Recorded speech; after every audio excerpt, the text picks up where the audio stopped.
Selamat sore warga Jakarta, apa kabarnya? Baik, senang sekali saya bisa menyapa Anda kembali di hari ketiga, hari terakhir dari rangkaian Jakarta Future Festival 2025. Tepuk tangannya. Kita sekarang berada di Wahyu Siombing Theater, ruang yang hari ini akan diisi dengan gagasan-gagasan yang cemerlang tentang seni pertunjukan, identitas kota, hingga bagaimana kita membayangkan kawasan pemukiman di masa depan. Tentunya siang ini kita tidak sendiri, kita akan sama-sama mendengarkan para narasumber yang sangat hebat yang datang dari berbagai latar belakang, seperti praktisi seni hingga cendekiawan. Jadi pastikan Anda tetap di sini sampai akhir acara. Langsung saja. Kita akan masuk ke sesi pamungkasnya di panggung Wahyu Siombing hari ini. Sesi ini akan membawakan kita membayangkan ulang seperti apa sih pemukiman urban di masa depan. Yang bukan hanya layak huni tapi juga berkelanjutan dan manusiawi. Langsung saja kita sebutkan tema kali ini adalah Living the Future, Remaining Urban Settlements Together. Mari kita sambut moderator kita pada sore kali ini yaitu Bapak Bayu Andalas, PLT Kepala Bagian Pengamanan, Pelayanan dan Perlengkapan Biro Umum dan Administrasi Sekretariat Daerah Setda Provinsi DKI Jakarta. Silakan Pak.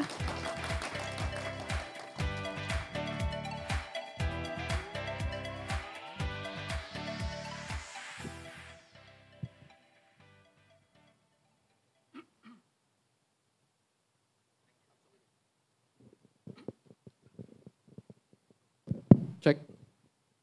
Baik. Selamat sore. Assalamualaikum warahmatullahi wabarakatuh. Salam sejahtera buat kita semua. Om Swastiastu, Namo Buddhaya, salam kebajikan. Baik, Bapak-bapak, Ibu-ibu semua sehat ya? Baik, terima kasih sudah hadir di acara Jakarta Future Festival, di mana di momen ini Bapak-bapak dan Ibu-ibu adalah saksi dari sejarah, di mana dalam momen ini kita bersama-sama merumuskan rencana pembangunan jangka menengah daerah dari tahun 2025 sampai 2028. Benar ya Pak Haji ya? Oh 2009. Oke, terima kasih koreksinya. Dan juga momen ini kita manfaatkan Jakarta ini sedang berbenah. Sekarang ini Jakarta akan berbenah diri untuk mencapai top 20 global cities. Mungkin di mana Jakarta Global Cities ini memang adalah rating yang cukup bergengsi, di mana kota-kota dunia bersaing untuk menarik minat dari investor, dari talent-talent yang ada di seluruh dunia agar dapat beraktivitas di kotanya. Mari kita berikan sambutan yang meriah untuk kota Jakarta. Perkenalkan, nama saya Bayu Andalas.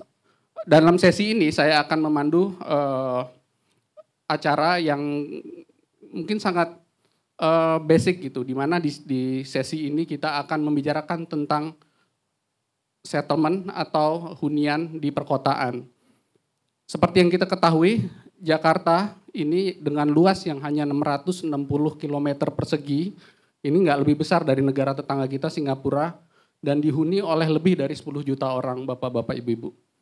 Nah, sayangnya ada beberapa hal yang menurut saya masih kita jadi PR, di mana yang pertama adalah hunian yang layak itu ternyata bagi warga Jakarta itu masih jauh dari harapan.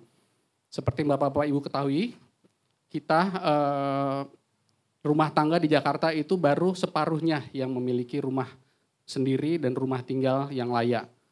Dan ada hal lain yang menurut saya juga masih menjadi tantangan kita untuk mencapai top 20 global cities adalah mungkin Bapak-bapak dan Ibu pernah tahu bahwa 9,3% dari luasan kota Jakarta itu masih daerah kumuh. Dan itu ditinggali oleh warga yang belum memiliki tempat tinggal yang layak dan juga pendatang yang memang ke sini mengadu nasib tidak memiliki modal dan tidak memiliki tempat tinggal. Nah, berkaca dari hal tersebut, maka mari kita bersama-sama renungkan dan di sesi inilah kita akan mencoba menggali ide-ide bagaimana kita menyediakan hunian yang layak bagi warga kota Jakarta. Baik, di tengah-tengah kita telah hadir 3 narasumber yang sangat-sangat kompeten dalam bidangnya. Jadi saya akan undang satu persatu. Yang pertama adalah Profesor Gunawan Cahyono. Mari beri aplaus kepada Profesor Gunawan Cahyono. Silakan Prof.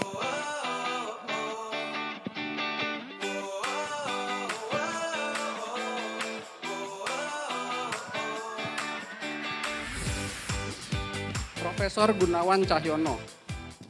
Profesor Gunawan Cahyono, M.Arch PhD, itu nama lengkap beliau, merupakan anggota Dewan Arsitek Indonesia dan salah satu pendiri Yayasan Rembuk Binakarta. Beliau adalah guru besar arsitektur Purnabakti dari Universitas Indonesia. Mungkin teman-teman di sini tahu beliau dan sepak terjang beliau dalam dunia arsitektur yang sangat dihormati. Beliau juga adalah anggota tim ahli UI Green Metric, World University Ranking, dan UI Green City Ranking. Mari beri tepuk tangan sekali lagi untuk Prof. Gunawan. Narasumber yang kedua juga tidak kalah hebatnya nih. Pak Sapta Satria Putra, silakan Pak Sapta.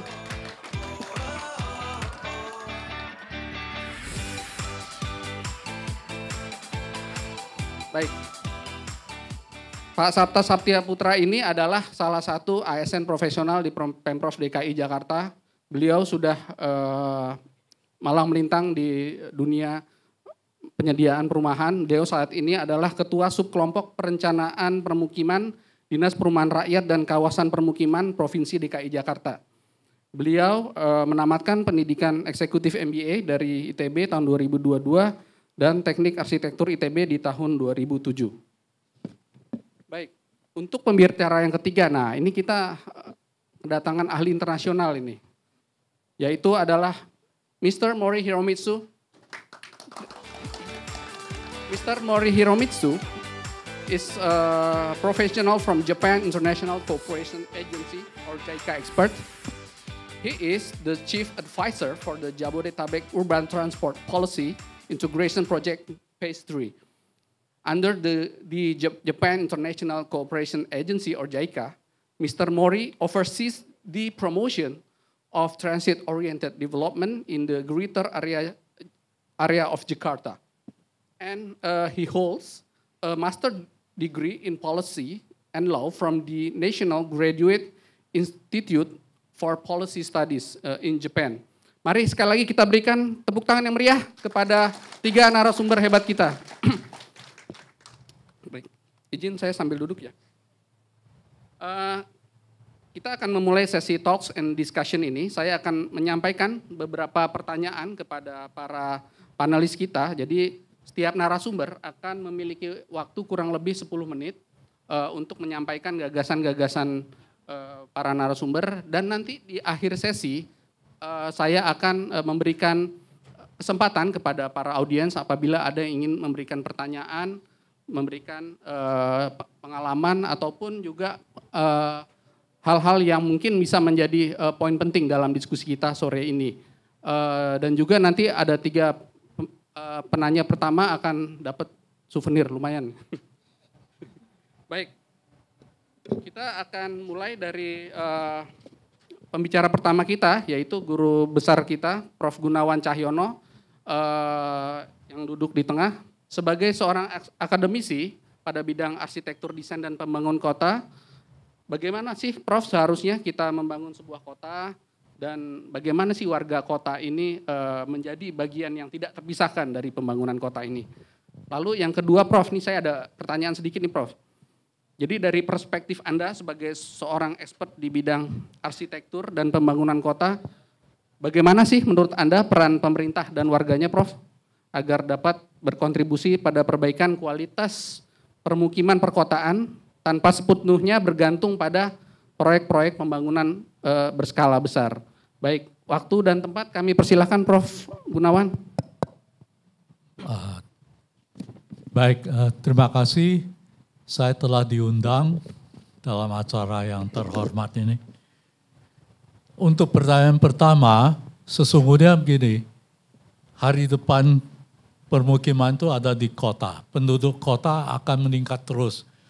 Di Indonesia kita sudah alami ini.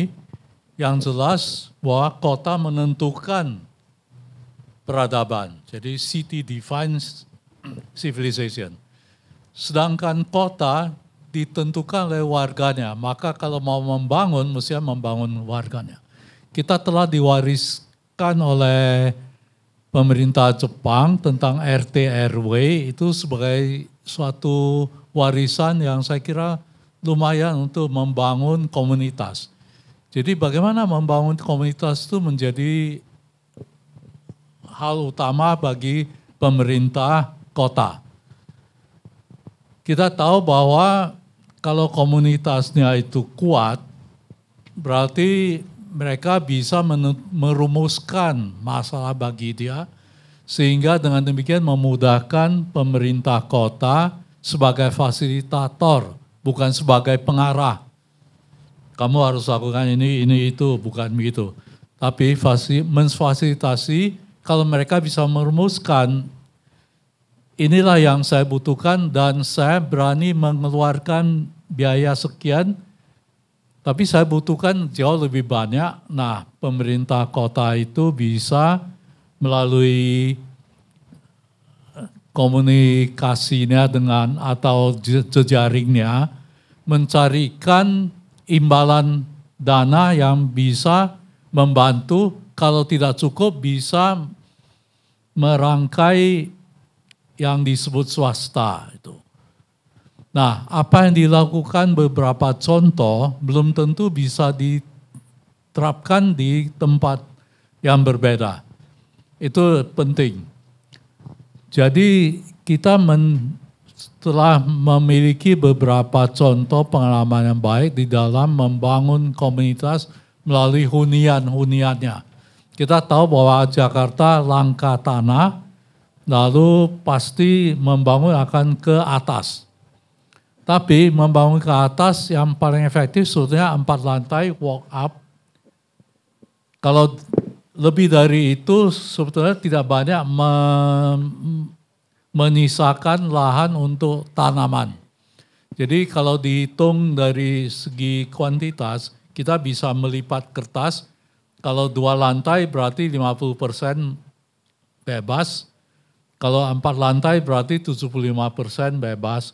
Tapi kalau 8 lantai kan cuma jadi 87% ya, setengah. Tidak banyak artinya. Jadi saya kira kalau 4 lantai itu sudah cukup baik untuk masih walk up dan biaya pembangunan juga lebih mudah. Tapi apa yang terjadi mestinya menurut pengalaman saya di daerah-daerah, lahan itu perlu dimiliki secara kolektif, bukan individu. Jadi dalam hal ini konsolidasi lahan itu perlu adil dan lantai bawah seyogianya untuk fasilitas umum. Kita tahu bahwa ibu-ibu perlu mengerumpi sambil mencuci pakaian, lalu pada waktu tertentu bisa masak bersama, dan ada penghuni yang memiliki anak perlu dijaga, dirawat.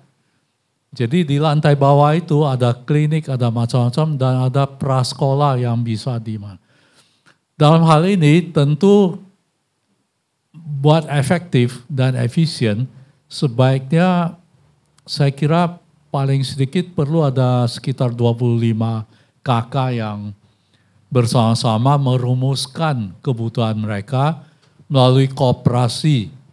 Saya kurang percaya pada korporasi, tetapi koperasi.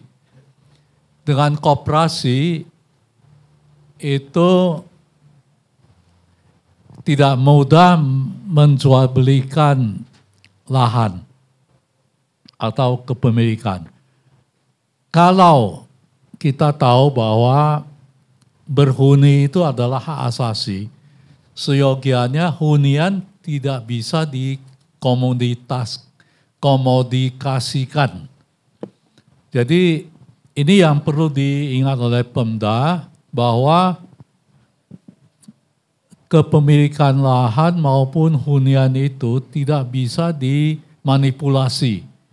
Jadi tidak memberi kesempatan kepada mereka yang mau memanipulasikan hunian unit tertentu, satuan tertentu dari rumah itu. Jadi kalau pendekatan itu yang dijalankan, saya kira memang ada beberapa hal yang perlu dirubah. Jadi budget itu tidak dinilai dari tahunan lagi. Dan ukuran keberhasilan bukan seberapa banyak meter persegi yang bisa kamu bangun, tetapi seberapa baik komunitas itu atau seberapa kuat komunitas itu melalui ukuran-ukuran, katakanlah pelajarnya lah, kesehatannya, gizinya, macam-macam yang lebih pantas diukur daripada prestasi itu diukur dari berapa banyak meter persegi yang dibangun. Saya kira itu yang tapi izinkan saya memberi sedikit penjelasan melalui bahasa Inggris karena ada rekan yang dari Jepang ini. I think possibly you understand what I'm saying. At least you had already 2 years in Indonesia. Passively you understand.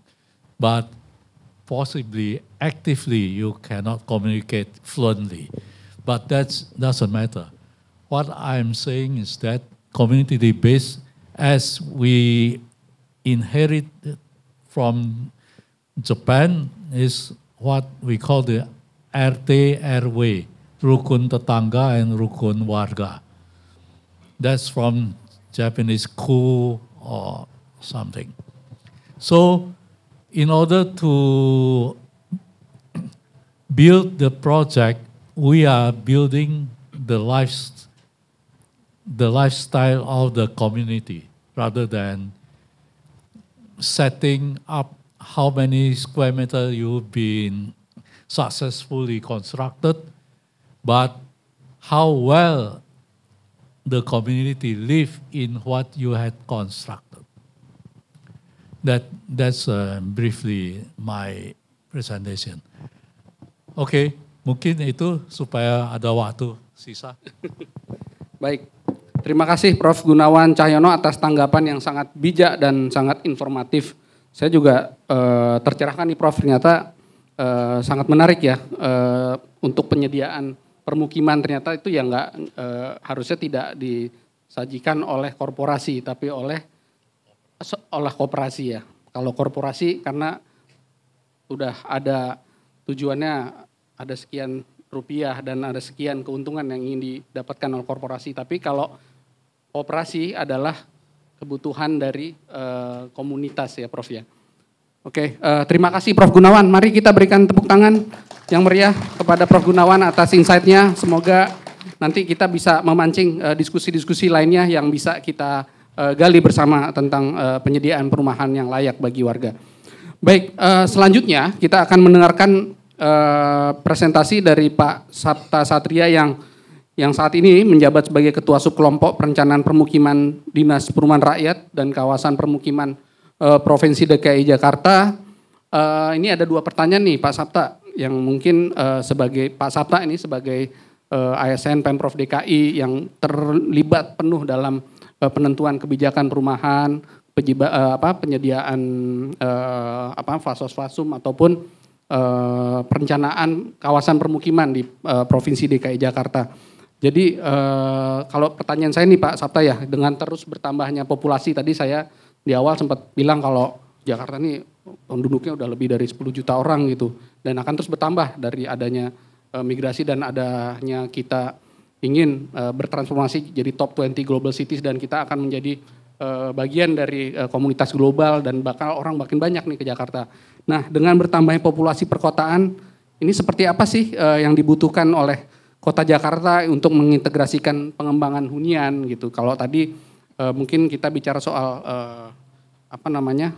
kooperasi yang dijelaskan oleh Profesor Gunawan, mungkin Pak Sapta bisa menjelaskan lebih lanjut gini, bagaimana penyediaan infrastruktur dasar seperti ruang hijau, air bersih dan transportasi publik yang yang terintegrasi dengan kawasan permukiman.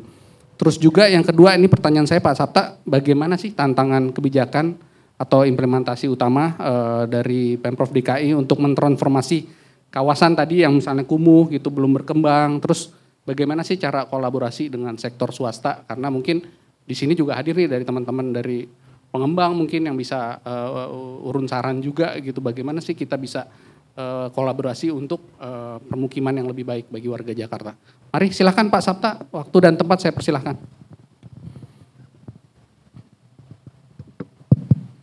Oke, terima kasih Pak Bayu. Selamat sore Bapak Ibu sekalian. Atau saya mungkin lebih enaknya panggilnya teman-teman aja ya.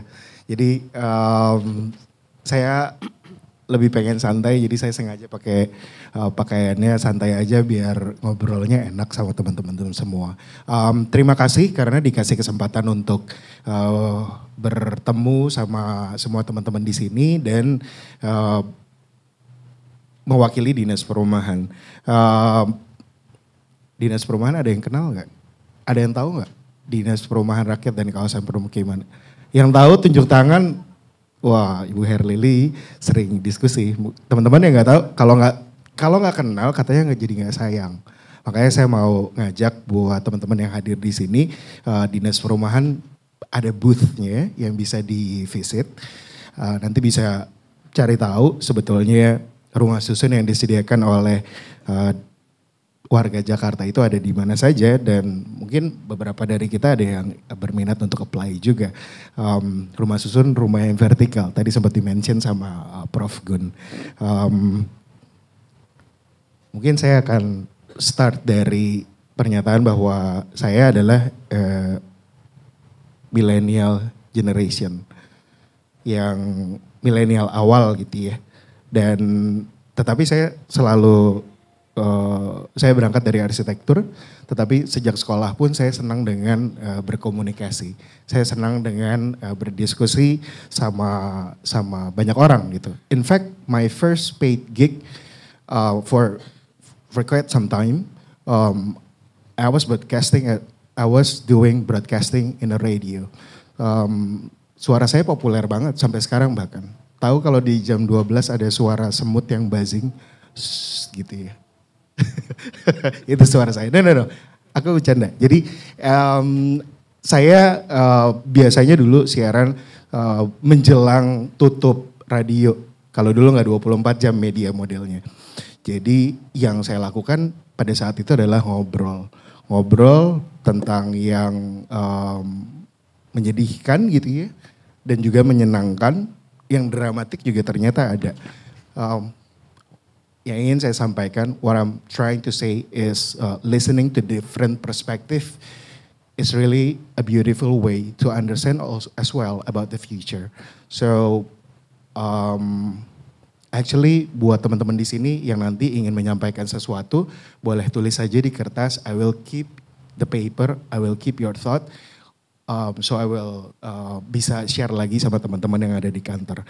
Oke, tentang kemungkinan future housing di Jakarta itu seperti apa gitu ya. Dan out of curiosity gitu, dari keingintahuan saya, I managed to do a foresight methodology gitu ya, untuk melihat masa depan.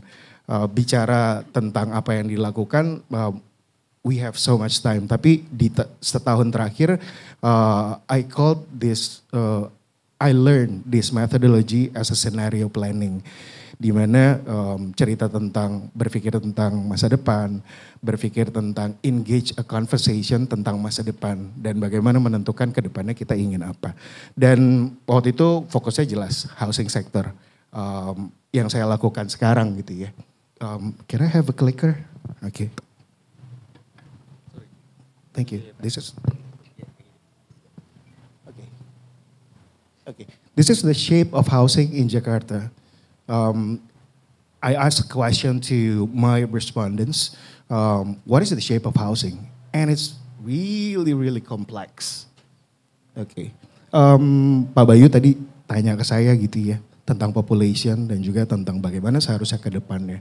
But yang saya temukan ketika berdiskusi dengan responden saya, the housing is not merely about the housing. Oke, ada regulasi, ada environment, ada pengertian tentang housing dari orang gitu. Because it really matters. What people understand about housing is matters. Tentang housing price dan lain-lainnya. Can you guess? Mostly bicara baik atau buruk tentang housing yang ada di Jakarta. Siapa yang bilang baik? Siapa yang bilang buruk? Oke, dua-duanya betul. Exactly. Jadi ada orang yang berpikir bahwa housing di Jakarta is very good as a sector, as a business, as a good place yang gak ada di tempat lain. Tapi ada juga yang bilang it's bad. Gitu. So we're dealing with so many ideas di kota tentang housing, and it will be coexist.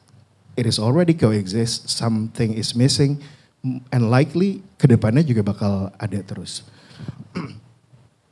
It is definitely on complex system. Mengandalkan perumahan hanya kepada pemerintah saja, like Prof. Good mentioned, it's not the right way. There are so many actors inside these sectors, dan it's probably the time for us to reflect and to talk what we want to do in the future. Secara bersama-sama, collectively. Nggak harus untuk melakukan semuanya sama, but I think we have so much room to grow together. Oke, dari riset saya ternyata tadi population akan jadi stressing di masa depan. Sesuatu yang kita udah pasti tahu dari masa-masa lalu, or we call it a predetermined elements, like populations dan juga kecukupan rumah akan selalu jadi bagian dari kompleksitasnya. Dan apalagi yang sebetulnya faktor penting di masa depan is probably incoming pandemic, if you say so, atau teknologi yang semakin berkembang, atau ternyata cultural change, the way people live, the way people hold on some values is changing.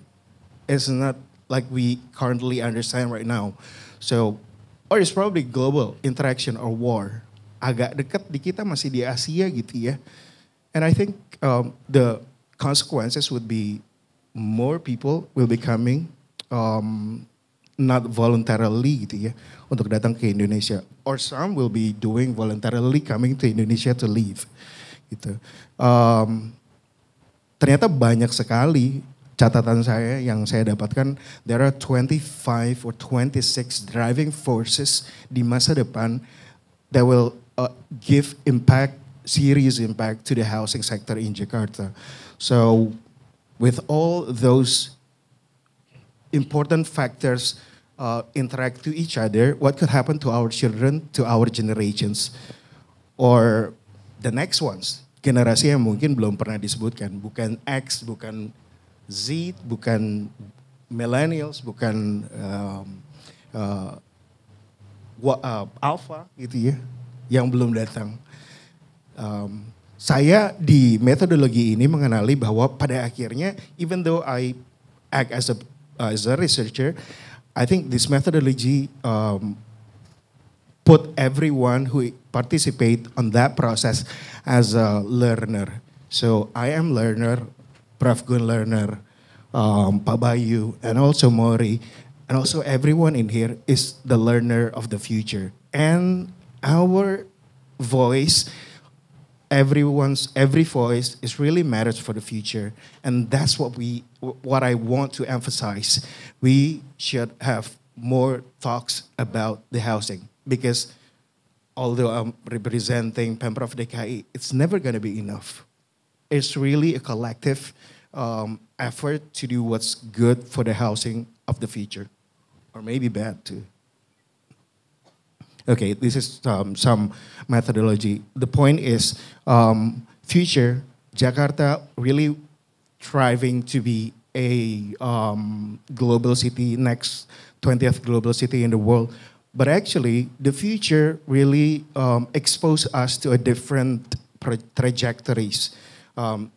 Say, we can be 20% as we want, tapi faktor-faktor tadi, all those driving factors could alter the trajectories of this city's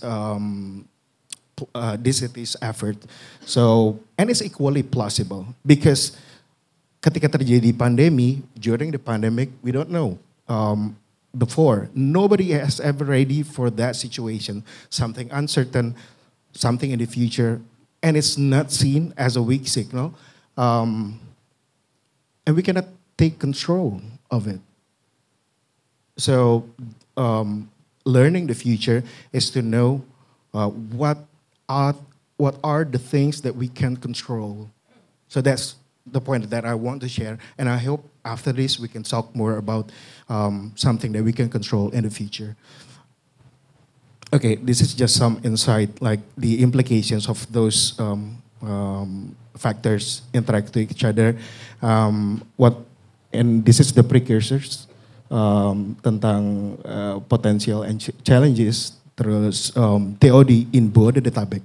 Jakarta punya TOD, but there will be a gestures that TOD will also happen in Jabodetabek, in Bodetabek, and also what's yang gak terlalu familiar, mungkin cryptocurrency udah terdengar gitu ya, tapi ternyata Bank Indonesia also planning for a digital rupiah.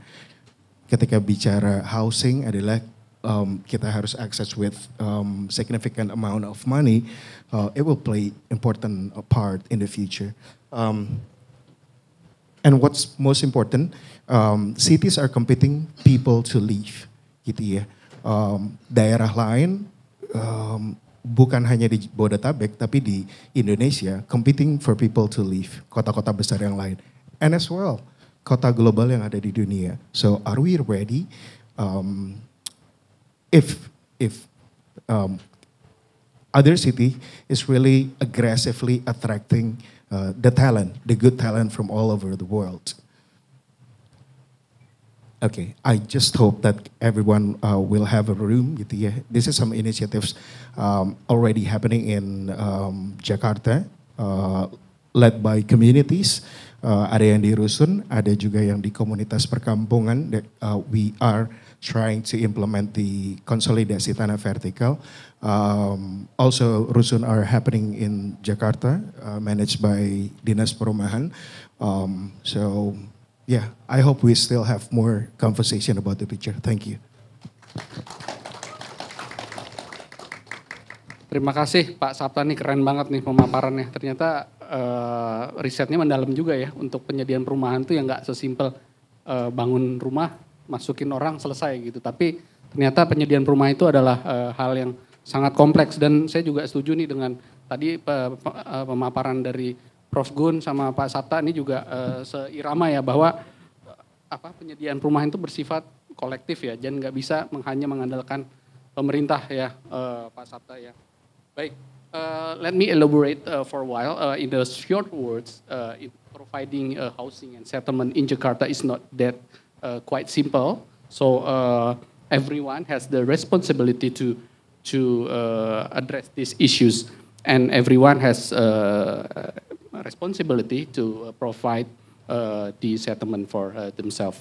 And next, I'd like to address you a question, Mr. Mori, as the senior advisor for JICA or Japan International Cooperation Agency. You have been to other cities in the world, so I hope you can give us insight what valuable lessons from other global cities that Jakarta could apply and for its urban settlements to be more inclusive, especially for youth and vulnerable groups.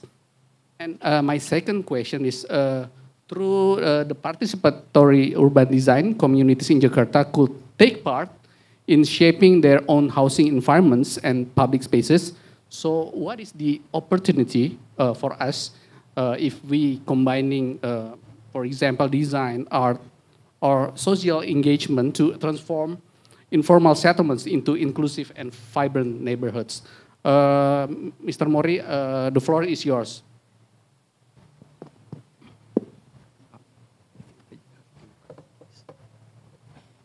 Thank you very much for your introduction. Bapak dan Ibu sekalian, selamat sore, selamat malam. Thank you very much for inviting me. On behalf of JICA Indonesia office, I highly appreciate for your daily basis collaboration understanding. Actually, so DKI Jakarta, so JICA is working together with us about several projects and also some issues like today's important issues like global city, Jakarta. Yeah. So thank you very much for your introduction. So I'd like to try to answer your following question, and also I'd like to follow your two first speeches by Professor Gunawan and Pak Putra Satu. Yeah. Let me share my screen. So this is, it shows my first question. I think it's very inclusive and philosophical, but try to answer. This is kind of my question. So as you know, DKI Jakarta already published Jakarta Rise 20. So it's a kind of ambitious overall goal to achieve the ranking of global city within 20s. Ranking 20 in the near future, Jakarta. So I think so you can make use of this output. It consists of 10 books, and it's already shared with us. And also, like Professor Gunawan mentioned, so public involvement is quite important, essential. And Japan also following that. Actually, so a couple of decades ago, so at that time, kind of rapid, high economic growth. So at that time, government believed so we don't have to listen to public, general publics.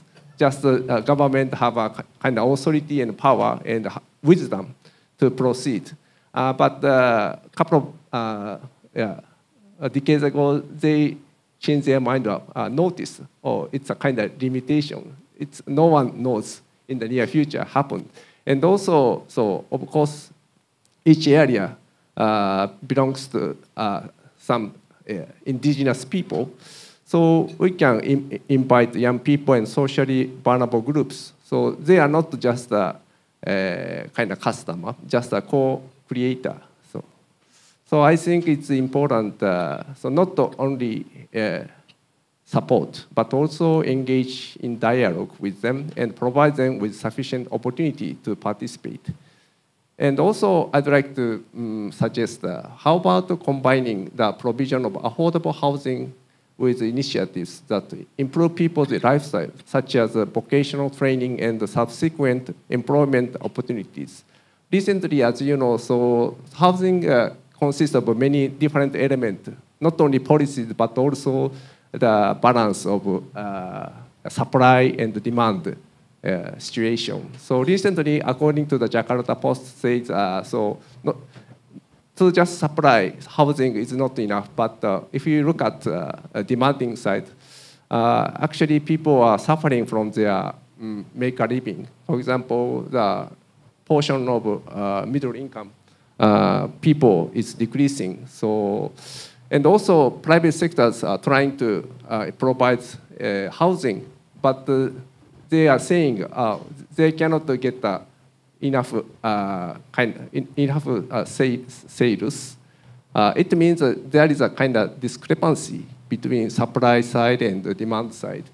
But in overall, you know, the number there is a certain amount of backlog of housing. So yeah, we have to take care of that. And this is, I just picked out some point from Jakarta Rise 20s. As you know, there is strength and also opportunity, and also it includes some lesson learned from advanced countries. So you can make use of that in detail. So it's because of time constraints, so we cannot mention each of them, but please consider about it. And this is a kind of just my image. So success is an iceberg.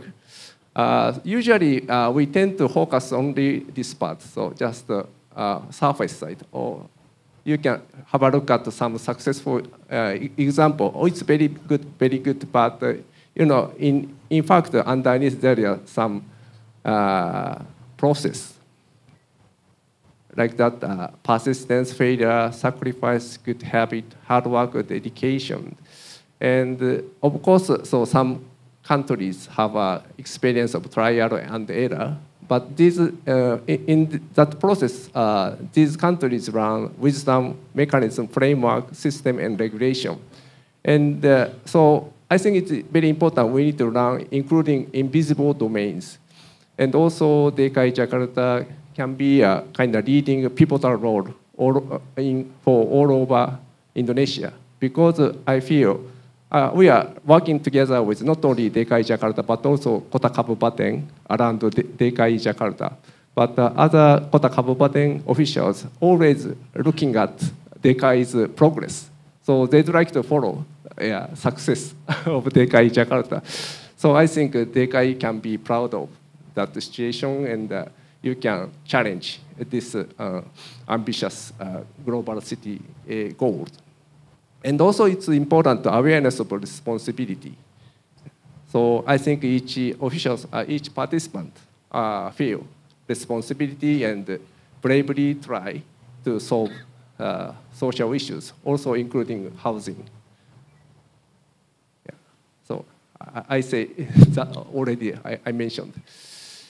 And second one is, so what opportunity do you see in combining design, art, social engagement to transform informal settlement into inclusive and vibrant neighborhoods? I think in terms of design and art, DKI is already have a big advantage rather than Japan. Yeah, it's my opinion. So I think I agree with that idea. So design, art, and social engagement can work together to try to solve social issues. And also, it can be a medium to express collective memory and aspiration. And as I mentioned, so residents are treated as co-creators rather than passive beneficiaries, so resulting in more sustainable and equitable outcomes. So like Professor Grama mentioned, I think. So this is a kind of image, example of participatory urban design processes. So that picture, it's a Kundal Tunnel in Duku Atas. I think it's a kind of good showcase of collaboration with art and design and social involvement, and also TOD. So that tunnel used to be just a car only, not the sidewalk, but they changed, and now I often walk through this area, not only weekday but also weekend. I always enjoy some design, art, and also some social activities there. So I think inclusive resident or people's engagement or discussion is quite important. And so based on that, DKI Jakarta collaborate with them, and so look at the right side image, so creative future vision together. And also I recommend some social experiments. So sometimes it's difficult to do directly, some new regulation or some initiatives. So, but you can try. So Japan always do that social experiment first, and we can get some result or reaction, feedback. And based on that, we can move on to the next stage. And also consensus building with people. So in the process, DKI Jakarta can improve policy implementation. Yes, that's my answer and suggestion. Thank you very much for your attention. Thank you so much, Mr. Mori, for your insightful response. And I couldn't imagine before, in the beginning, before of your presentation, I couldn't see, I barely see the invisible domains that we cannot see at all. But after what you have provided data to us, and I could imagine how youth and the vulnerable groups of the peoples in Jakarta can be generated, can be triggered by the art, by the any installation or providing them an activities to generate more activities for them, so they can participate to build the cities. And based on your case in the TOD area of Kendal, for example, it's a good example. So I think your insight will be very useful for us to provide the other TOD in the future in Jakarta. Mari kita berikan sekali lagi tepuk tangan kepada Mr. Mori atas pemaparan yang sangat baik. Dan sesi selanjutnya saya akan membuka sesi tanya jawab secara terbatas. Jadi peserta yang ingin mengajukan pertanyaan silahkan. Waduh, banyak sekali ternyata. Tadi saya lihat duluan Bapak ini yang di depan, terus yang kedua Mas yang di dekat kamera. Mungkin ini bukan karena dapat souvenir kan Pak? Oke, silakan Pak, mohon sebutkan nama dan mungkin asal instansi ataupun dari mana Bapak, monggo dan diajukan ke siapa. Silakan Bapak. Well, I'm happy get a chance to. Mungkin saya for the sake of time langsung saja. Saya yakin semua yang ada di sini mungkin mendengar debat antara Minister Ara dengan 30 juta rumah segala macam. Tapi yang enggak karena pro kontra. Tetapi yang menarik adalah begitu ada pihak-pihak yang kita bangun tipe 18. Barusan saya debat dengan Bu Lili, no, James Riyadi 14. Enggak, ini aku masih ada sosmednya 14. Barusan ngotot kita berantem. Dia 18, saya 14. No, terjadi perdebatan yang seru nih kayak Pak. Memang tadi bagus nggak banting-bantingan tadi. Ya, siap. Saya langsung aja nih. Sebetulnya saya pengen counter juga Pak dengan senior saya Pak Gunawan. There is no evidence bahwa koperasi bisa bangun rumah. Sorry. Oke. Nah tapi kita bisa ngobrol nanti Pak. Gini, itu Jepang rumahnya kecil-kecil di Tokyo pertama. My question is, ini kebetulan para arsitek banyak nih. Tolong di advice, karena saya nggak punya duit banyak. Saya mungkin akan ngincer 18 atau 14 ya gitu ya. Maksud saya begini, para arsitek. Pertama mungkin lifestyle yang seperti apa yang fit in dengan tipe langsung aja 18 atau 14. Saya tidak terkagum-kagum dengan sorry to say, rusun model yang dibangun Jakarta yang kemudian lifestyle para rusunnya juga aduh saya nggak bangga gitu. Bahkan banyak kekacauan, belum lagi administrasi nyewa segala macamnya yang kacau, mohon maaf ya. Bisa kita bukti. Jadi saya langsung aja nih, di sini ada para arsitek, 2 arsitek, 1 Tokyo, ini arsitek juga banyak.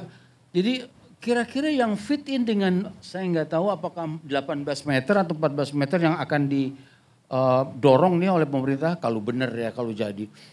Pertama, 14 atau 18 rumah seperti apa yang hidup kita tuh menjadi sangat enjoyable di rumah seperti itu, atau juga lingkungan seperti apa, atau juga mungkin lifestyle pribadi yang seperti apa yang fit in juga.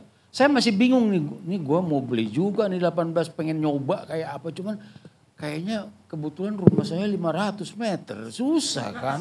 Makanya nggak cocok, tapi saya sebetulnya itu, tapi itu kalau nanti, kalau kemudian nanti ahli baris dibagi-bagi tuh rumahnya 500 meter, gue mesti beli rumah yang 18 meter, 14 meter. So please advise me, pertama mungkin lifestyle. Tentunya kita harus, Prof Gun, harus aman rumah tangga aja dia dicek banget sama Prof Gun tuh. Jadi bagaimana rumahnya itu aman, nyaman. My question justru ke lifestyle yang seperti apa yang 14, yang 18 itu. Sampai cross check barusan ke Her Lili. You pernah di asrama enggak? Kebetulan saya di asrama Pegangsaan Timur. Di yang sekarang udah jadi Bumble Tree atau apa ya? So your question will be addressed to Mr. Mori or Tiga-tiganya. Okay. Karena begini, Three of you. Tokyo seperti apa dengan rumah kecil? Prof Gun dan Mas Sapta kira-kira lifestyle, kemudian desain yang seperti apa, fit in, mungkin itu aja Mas. Baik. Karena saya kayaknya harus ngeluarin duit yang buat cuma 18.000 tadi. Makasih. Terima kasih Pak Edi ya tadi Pak. Komara, Pak Komara, mohon maaf. Oke, Pak Komara, terima kasih pertanyaannya. Baik, mungkin kami berikan kesempatan kepada para speakers. Mungkin mau mulai dari mana nih? Dari Prof dulu, apa dari Pak Sapta dulu? Monggo, Prof Gun akan menanggapi pertanyaan Pak Komara. Baik, terima kasih Pak Komara. Yang menentukan 18 itu dia harus memberi contoh, bisa berhuni dengan sehat nggak gitu loh. Yang penting kan tadi sudah disampaikan kalau ada COVID bagaimana misalnya ya. Sering pemerintah itu anggap you tinggal pakai ya apa yang saya tentukan. Tapi dia tidak pernah bertanya pada yang huni. Kamu setelah menghuni apa yang saya berikan seperti apa? Kalau saya keliling di daerah-daerah, sebetulnya rumah mereka itu tidak punya jendela loh Pak. Tapi itu kan dianggap oleh pemerintah tidak sehat. Jadi matilah itu tradisi membangun di sana. Jendela itu kan diperkenalkan oleh orang Portugis kan, bahasa Portugis itu jendela. Jadi menurut Pak Kuncharaningrat sebetulnya leluhur kita itu setiap pagi ke kebunnya bercocok tanam, lalu ngapain dia di rumah itu ada jendela misalnya gitu loh. Yang jelas kita selalu anggap apa yang kita susun, orang lain tinggal terima itu oke. Itu namanya etik, karena kita memiliki pengetahuan lah. Cendekia macam-macam berdiri di atas menara gading. Tanpa peduli pada pandangan si yang menghuni itu seperti apa. Padahal orang yang menghuni itu mulai dari wanita hamil, lalu anak, bayi, lalu bayinya nanti prasekolah, sekolah, remaja, dewasa, masih tinggal di 18 meter tuh belum tentu, saya juga nggak tahu. Saya tidak bisa menjawab dengan baik. Tapi yang penting yang memberi itu mencontohkan dulu bagaimana tinggal di situ. Enggak apa-apa. Saya punya pembantu dulu ya, waktu di kampung, saya 30 tahun huni kampung. Itu ada yang tinggal di 18 meter tapi 3 keluarga bergilir Pak. Apakah itu yang jadi patokan saya nggak tahu nih dari mana. Baik. Terima kasih Prof Gun. Mungkin selanjutnya ada yang mau nanggapin tambahan Pak Sapta sebagai pemangku kebijakan. Okay, it's really a hard question. Sulit sekali memang untuk menjawabnya. Tapi pada dasarnya ini mungkin yang perlu kami sampaikan juga untuk Pemprov DKI Jakarta. Kadang kalau dia keluar bentuknya aturan dari pusat, akhirnya mau nggak mau diakomodasi gitu kan ya. Tapi kami melihatnya lifestyle seperti apa sih yang akan fit in di 18 gitu. Saya coba directly. Saya akan bilang nature-nya orang hidup itu bertumbuh dan berkembang mungkin bahasanya. At certain point dia mungkin cukup dengan 18. The next day they will not be fit into that 18. So yang mau saya bilang adalah memang akhirnya dan kami juga introduce di Jakarta variasi dari perumahan, variasi dari kebutuhan masyarakatnya seperti apa, itu yang akan coba diidentifikasi. Karena saya yakin satu bentuk arsitektur nggak akan fit in untuk sepanjang kehidupan orang. Tapi mungkin untuk yang tinggal sendiri, masih muda gitu ya, atau belajar untuk investing, because we understand as well that people, the housing is also an economic has economic element gitu ya, dan mungkin akan ada orang yang belajar untuk menginvest dan student housing, mungkin itu cocok, but I will definitely say that it's not for the rest until mereka bertumbuh dan berkembang. Gitu. Terima kasih. Oke, terima kasih Pak Sapta. Pak Mori, do you mind if you give some short feedback? Okay. Lifestyle.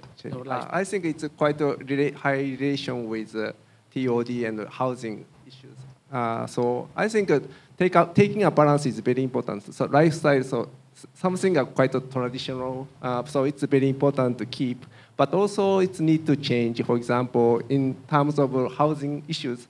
So, because due to land restriction, so I think certain amount of people change their mind to from landed house to high-rise building, for example.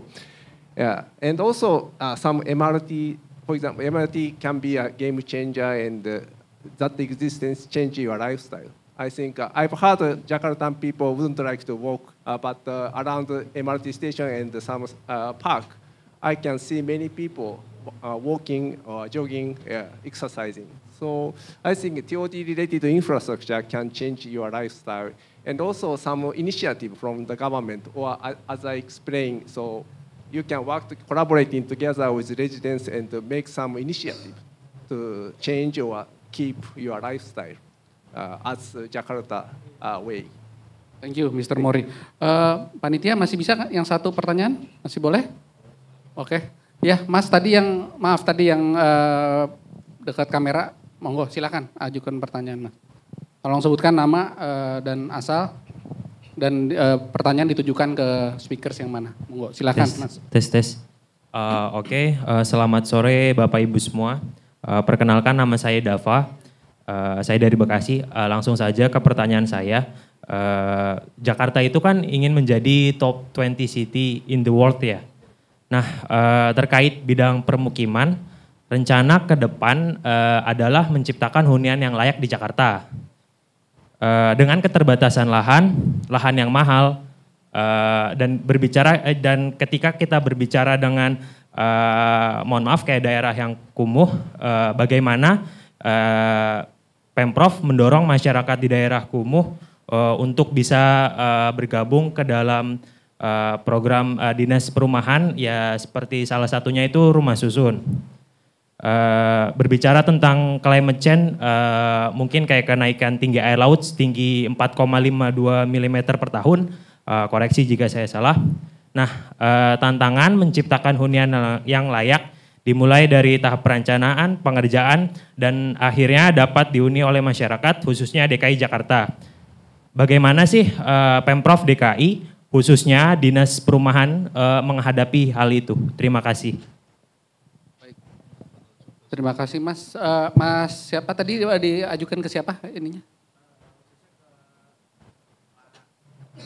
Pak Sapta. Oke, silakan Pak Sapta, pertanyaan dari. Oke, terima kasih. Jadi yang paling pentingnya kan sebetulnya bagaimana Pemprov DKI merespon gitu ya. Terhadap kemungkinan inisiatif tentang housing yang diperlukan ke depannya gitu. Enggak melulu programnya adalah program dari pemerintah Pemprov DKI Jakarta atau Dinas Perumahan gitu. Saya pikir ya, inisiatif untuk menyediakan rumah bisa datang dari siapa saja. Dan dari beberapa tahun yang kami lakukan di Pemprov DKI, bukan hanya Dinas Perumahan, karena pada akhirnya ketika bekerja ada dinas-dinas lain juga yang responding to specific inisiatif. Ide inisiatif kolektif berupa perkumpulan, ide inisiatif kolektif berupa koperasi gitu ya, atau ingin membangun secara mandiri, itu kita akomodasi. Jadi untuk yang rumah susun, di saat yang bersamaan juga tetap disediakan, karena semakin banyak opsi, saya melihatnya we will have a resilient city gitu ya, we will accommodate to different needs. So I think what would be self-reflective buat Pemprov DKI Jakarta is how to reimagine those different kinds of needs from now and also to the futures. Itu yang mungkin akan coba kita identifikasi satu persatu. Apakah sudah semuanya di Pemprov DKI berpikir tentang bahwa needs dari perumahan itu akan bergerak seiring zaman? I don't think currently semua sudah merecognize gitu ya, atau semua sudah mengembrace the situations. Tapi saya pikir kebetulan saya masih bekerja di Pemprov DKI Jakarta, itu yang akan saya sampaikan ke teman-teman, to my peers, to my superiors, bahwa we will start to create alternatives. And we have to. And probably hal yang tidak dikenali adalah akan hadir dari Gen Alpha, bagaimana mereka berpikir housing, atau generasi yang belum kita define, belum belum ada konsensus namanya apa gitu ya. That's why aku ingin sampaikan lagi, please if you have a paper and a pen, please write something about what could happen in the future. Because it will be beneficial for us di Dinas Perumahan dan juga Pemprov DKI. Thank you. Baik, terima kasih Pak Sabta. Mari kita berikan lagi sekali lagi tepuk tangan. Panitia masih ada untuk sesi tanya jawab? Sudah selesai? Oke.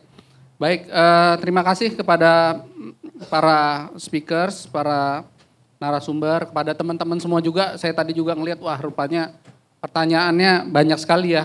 Jadi ternyata apa yang disampaikan oleh para speakers kita ini memicu banyak feedback, dan ini juga saya harap positif ya, nanti bisa menimbulkan diskusi-diskusi lagi pada ruang-ruang diskusi lainnya. Mungkin nanti di kesempatan lainnya kita bisa bertemu lagi dan bisa berdiskusi lagi tentang penyediaan perumahan di Jakarta yang sangat menantang dan sangat menarik untuk kita bahas bersama. Baik, mungkin untuk menutup sesi ini, saya akan memberikan beberapa kesimpulan dari hasil diskusi kita, yaitu yang pertama adalah pembangunan komunitas adalah hal yang sangat penting dilakukan dalam pembangunan sebuah kota, dan setiap kota adalah unik ya Prof. Peran pemerintah yang harus memfasilitasi untuk menjembatani dua hal ini. Lalu yang kedua adalah penyediaan perumahan, tentu saja tidak hanya tugas pemerintah, tetapi adalah tanggung jawab bersama, serta langkah ambisius Kota Jakarta menuju top 20 global cities memiliki banyak tantangan. Dengan keberpihakan kepada kaum-kaum yang marginal, ya kaum-kaum yang belum beruntung di kota, mungkin dapat memberikan dengan empowerment yang bagus akan memberikan dampak yang baik kepada kota itu sendiri. Mungkin thank you, our sincere gratitude to all the speakers and participants for their valuable contributions. Sekali lagi terima kasih banyak kepada seluruh pembicara, kepada seluruh peserta. Semoga kita dapat kembali bertemu di kesempatan yang akan datang, dan mari kita sekali lagi berikan tepuk tangan yang meriah kepada para speakers kita.